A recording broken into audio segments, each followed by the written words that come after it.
अस्सलाम वालेकुम फ्रेंड्स। आज हम स्टार्ट करते हैं लेक्चर 28 CS 403 का।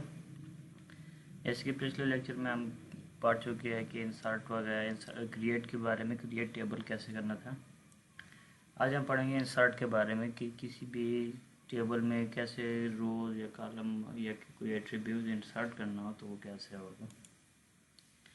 तो चलिए यहाँ पे लिखा हुआ है जैसे कि the insert statement allow to you insert a single record और multiple records into a table. यानी कि इंसर्ट जो सी है स्टेटमेंट है वो अलाउ करती है आपके सिंगल रिकॉर्ड को, यानी कि एक रिकॉर्ड को या बहुत सारे रिकॉर्ड को एक ही टेबल में, बहुत सारे एट्रीब्यूट को एक ही टेबल में रखा जा सकता है इंसर्ट स्टेटमेंट के ज़रिए। इसका सिंटैक्स है इंसर्ट इनटू टेबल 1। अब ये यहाँ पे इंसर्ट इनटू टेबल 1 जो है वो टेबल 1 तक रसाई कर रहा है, टेबल 1 तक पहुँच रहा है। उसके आगे कॉलम लिस्ट, यानी कॉलम लिस्ट जो सी है वो कॉलम लिस्ट होगी जो आपने टेबल में इंसर्ट करनी होगी, ऐड करनी होगी। वैल्यूज़ लिस्ट वो वाली लिस्ट होगी या वो वाली एट्रीब्यूट्स होंगे जो आपके इस टेबल में ऐड हो रहे होंगे। And insert into table 1। अब इसके बाद ये दो सिंटैक्सेस लिखे हुए हैं। एक सेंटेंस में कॉलम लिस्ट वैल्यू लिस्ट लिखा हुआ है और एक में कॉलम लिस्ट लिखा हुआ है जो कि कॉलम्स की लिस्ट आएगी, टेबल में ऐड होगी। और दूसरे साइड क्यूरी स्पेसिफिकेशन है। क्यूरी स्पेसिफिकेशन का मतलब है कि जितना भी आपका डेटाबेस है उसमें से आप जो भी लिस्ट जो भी एक हो सकती है, दो हो सकती है, वो आप इस दूसरे जो सिंटैक्स है इसके ज़रिए ऐड कर सकते हैं अपने डेटाबेस में। The first from insert a single rows into table 1 and respectively specify the column values of the row. जैसे कि अब लिखा हुआ है कि द फर्स्ट फ्रॉम इंसर्ट, यानी कि पहले जो इंसर्ट है उसमें सिंगल रोज है, सिंगल रोज इनटू टेबल, यानी कि एक टेबल में सिंगल रोज है और कॉलम की वैल्यू जो कॉलम है या रोज है जो वैल्यूज वगैरह इंसर्ट होंगी वो रोज की शक्ल में होंगी। ये second form of the result query specific to insert one or more rose into table, यानी कि एक टेबल आपने रख लिया, एक टेबल में एक से ज़्यादा वैल्यूज डालने के लिए या एक से ज़्यादा रोज ऐड करने के लिए, एट्रीब्यूट्स ऐड करने के लिए आपको इंसर्ट स्टेटमेंट का यूज़ करना होगा। इसके आगे लिखा हुआ है both from have an optional column list specification, only the column list will be assigned value. Unlisted columns are not set to null, so unlisted columns must allow nulls. Both from optional column list, यानी कि दोनों में आप optional column list वो होगी जो आपकी मर्जी की ऑप्शनल है। आप एक कॉलम ऐड करना चाहते हैं, उसमें दो कॉलम ऐड करते हैं। उसके बाद लिस्ट वैल्यूज़ जो सी रोज़ की शक्ल में वो ऐड होंगी वैल्यूज़, उसे हम रोज़ जो सी है कॉलम लिस्ट वैल्यू कहेंगे। इसके बाद आता है the difficult column list contains all columns in tables, यानी कि जितनी भी आप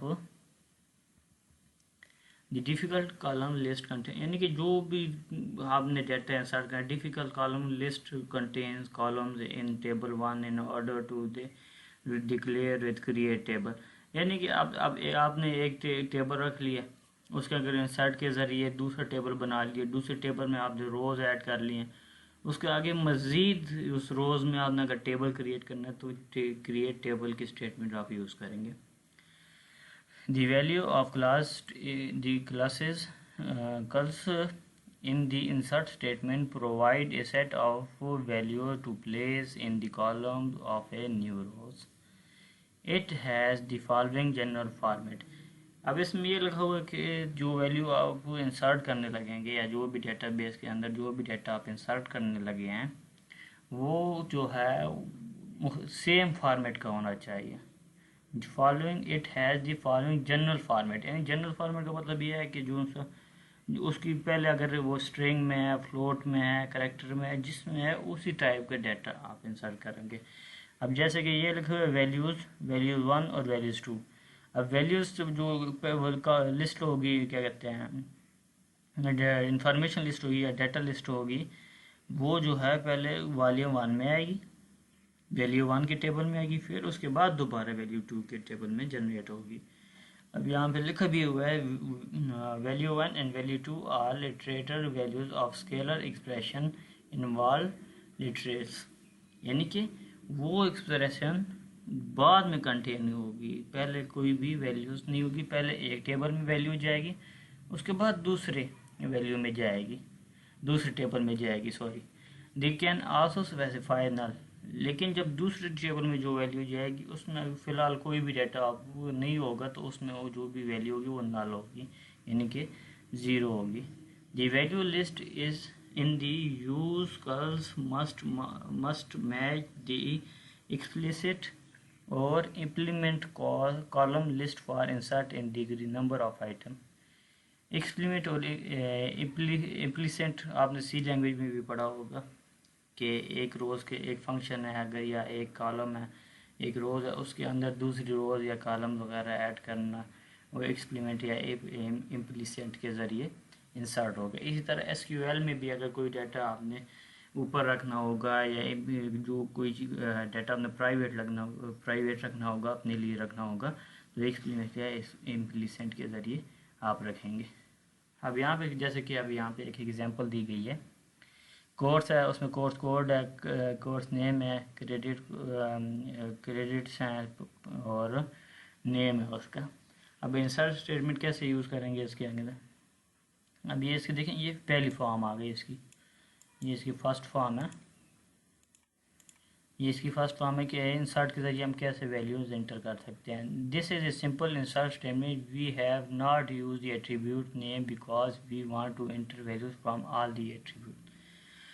अब इसमें सिर्फ ये किया गया है कि सारी वैल्यूज़ को एक ही दफ़ा पे, एट्रीब्यूट्स को या वैल्यूज़ आप कह सकते हैं, इसको एक ही दफ़ा पे डाटा में जो डाटाबेस के टेबल में एंटर कर दिया गया, इसको अलग-अलग नहीं एंटर किया गया। दूसरी जो सी फॉर्म है उसमें जो है आपको इसमें से दूसरी फॉर्म जो है, in the example we want to enter the value of only 2 attributes so it is the imported to other attribute should not be null. यानी कि अब इसमें सिर्फ ये जो सी ऊपर वाली लाइन थी CS211 था ऑपरेटिंग सिस्टम व 4 से MCF था, इनमें सिर्फ या फिर ये ऊपर जो सामने हमें दिया गया था, कोर्स दिया गया था, कोर्स कोड नेम, क्रेडिट और स्टूडेंट नेम वगैरह जो दिया गया था, उसमें से हमने सिर्फ कोर्स कोड और कोर्स नेम चुन लिया था। इसी इंसर्ट स्टेटमेंट के ज़रिए हम इन दोनों को अलग करके लिख लेंगे और अपने डेटाबेस में शामिल कर लेंगे, और बाकी जो है वो ऑटोमेटिकली ज़ीरो हो जाएंगे। तीसरी फॉर्म जो थी है वो इसकी ये है कि इंसर्ट इनटू कोर्स MGT 101 है, इंट्रोडक्शन टू मैनेजमेंट है, नल है और नल है। यानी कि हमने सिर्फ MGT 01 और इंट्रोडक्शन टू मैनेजमेंट को लिया, बाकी एट्रीब्यूट्स को हमने नल कर दिए, ज़ीरो कर दिए। In this example, we have just entered the values of the first two attributes and reset 2 are nulls, यानी कि पहले 2 वैल्यूज को हमने ले लिए और बाकी 2 वैल्यूज को हमने नल कर दिए, ज़ीरो कर दिए गए। अच्छा, इसके बाद आते हैं सेलेक्ट स्टेटमेंट। सेलेक्ट स्टेटमेंट का क्या काम है? Select statement in the most widely used SQL command in data manipulation language, यानी कि जो select statement है ये बहुत ज़्यादा यूज़ होती है SQL manipulation यानी कि किसी भी डेटाबेस में चेंजिंग के लिए। It is not only used to select rows but also the column, इससे ना आप सिर्फ रोज सेलेक्ट कर सकते हैं बल्कि कॉलम भी सेलेक्ट कर सकते हैं, कोई भी एट्रीब्यूट हम उठा सकते हैं। अब यहाँ पे ये कुछ फॉर्म दी गई है, सेलेक्ट है, फॉर्म है और वेयर की। अच्छा, हम थोड़ा मज़ीद पढ़ते हैं इसको। The select clauses specify the table column that are retrieved. The from clauses specify the table access to the where clauses specifies which table rows are use. इसमें हमें ये सेलेक्ट जो स्पेसिफाइड कॉलम यानी कि टेबल में कोई भी column आप सेलेक्ट करोगे तो उसके लिए सेलेक्ट स्टेटमेंट का यूज़ करेंगे। पहले देखें, अब टेबल में जाएगा, उसमें कोई फॉर्म बना होगा, फॉर्म में कोई आपने डाटा एक्सेस करना है, तो फॉर्म स्टेटमेंट लगाएंगे, फिर उसके बाद फिर वेयर स्टेटमेंट लगाएंगे जहाँ पे वो पड़ी होगी। उसके बाद जो सेलेक्ट स्टेटमेंट के बाद अब सेलेक्ट स्टेटमेंट वो यहाँ पे एग्जांपल दी गई है, टेबल बनाए गए हैं। चलिए इन टेबल को आगे देखते हैं। ये सेलेक्ट स्टेटमेंट का सिंटैक्स है, काइंडली इसको गौर से देख लें क्योंकि ये आपके पेपर के MCQs वगैरह में भी आ सकते हैं। सॉरी। एट्रीब्यूट, अब देखें यहाँ पे एट्रीब्यूट दिए गए हैं। यहाँ पे देख now in this case all the attributes will be static then we can not give the name of attribute, यानी कि स्टैटिक से हमने जो चीज़ सेलेक्ट करनी है हमें स्टैटिक लगा के उस कॉलम के नेम लिखने जरूरी नहीं, बल्कि कॉलम का एड्रेस वगैरह दे के उस एट्रीब्यूट्स को उतार लेना है। अब यहाँ पे जैसे कि एक ये एट्रीब्यूट्स को सिलेक्ट है, स्टूडेंट नेम है, यानी कि अब देखिए हमें समझ आती है कि ST का मतलब है स्टूडेंट नेम है, PR का मतलब है प्रोग्रामर है। तो लेकिन जो नॉर्मल बंदा है, जो नॉर्मल स्टेटमेंट पढ़ने वाला बंदा है, उसको ये समझ नहीं आएगी कि यहाँ पे ST का क्या मतलब है, PR का क्या मतलब है। तो हमें एक्सप्लेन करना पड़ेगा, तो इसलिए स्टूडेंट नेम वगैरह यहाँ पे लिख दिया गया है। ये output of the query will be under, यानी कि इसकी आउटपुट इस तरह आएगी जैसे ये टेबल में मेंशन की हुई है, यानी कि MS के स्टूडेंट को अलग कर लेंगे। पहले इसमें से डायरेक्ट मतलब STD की जगह हमने स्टूडेंट नेम लिख दिया ऊपर यहाँ पे उसका प्रोग्राम लिख लिया। ये देखें यहाँ पे मैं मेंशन कर रहा हूँ। अच्छा आगे लिखो in the column list we can also give the equation. ये लेक्चर थोड़ा लंबा हो जाएगा लेकिन काइंडली पूरा सुनिएगा क्योंकि ये लेक्चर आपको बहुत ज़्यादा फ़ायदा मंद होगा आपके लिए। This is basically used where some arithmetic operation is performed in which data operation is performed on each rows and then that result is displayed as an output. We will now see it with an example. यहाँ पे इस paragraph में ये बताया गया है कि हम कैसे ऑपरेशन मतलब कोई भी ऑपरेशन है या कंडीशन वगैरह है अरिथमेटिक के ऑपरेशन जो से हैं less than greater than equal to वगैरह का या प्लस माइनस वगैरह का इस्तेमाल कैसे करेंगे SQL में सेलेक्ट स्टेटमेंट के ज़रिए। जैसे कि अब यहाँ पे ये स्टेटमेंट लिखी हुआ है, सेलेक्ट लिखा हुआ है, STID लिखा हुआ है, CR कोड लिखा हुआ है, यानी कि ये सारी चीज़ें में अब यहाँ पे देखें प्लस का इस्तेमाल किया गया है।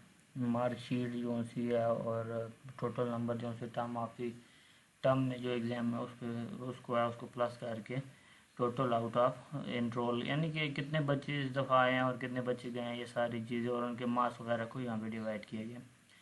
ये distinct keyword is use to return only district definite value. ये हमें याद रखना, डिस्टिंक्ट कीवर्ड जो सा है वो हमें हमेशा की जो सी हमने की फाइंड करनी होती है, कोई सी वैल्यू फाइंड करनी होती है वो हमें रिटर्न करता है, यानी कि इसके ज़रिए हम डिस्टिंक्ट कीवर्ड्स के ज़रिए फाइंड कर सकते हैं। The select statement return information from table columns. ये सेलेक्ट स्टेटमेंट के ज़रिए आप कोई भी वैल्यू उठा सकते हैं टेबल में से या कॉलम में से। अब देखिए यहाँ पे एक एग्जांपल दी गई है, ये एग्जांपल मैं आपको समझा देता हूँ। यहाँ पे कीवर्ड सेलेक्ट स्टेटमेंट इस फॉर्मेट अंडर, अब यहाँ पे ये लिखा हुआ है ये select distinct program name from student, मैंने कि सेलेक्ट किया हुआ सिर्फ प्रोग्राम नेम को। तो देखें अब आउटपुट क्या है, ये सिर्फ प्रोग्राम नेम्स ही आए हैं। यहाँ पे देखें प्रोग्राम्स आया है, BS है, BCS है, BIT है, MCS है, MBA है, ये सिर्फ हमने इसी को सेलेक्ट किया था कि प्रोग्राम नेम ही है, मज़ीद ज़्यादा कुछ नहीं। चलें आज का लेक्चर ख़त्म हुआ, 28 लेक्चर नंबर 28 ख़त्म हुआ है। इंशाल्लाह नेक्स्ट लेक्चर में मिलेंगे। खुदा हाफिज़। अगर कोई चीज़ आपको समझ नहीं आती तो कमेंट में काइंडली सवाल पूछ लिया करें तो मैं आपको आंसर दे दूँगा। थैंक यू, अल्लाह हाफिज़।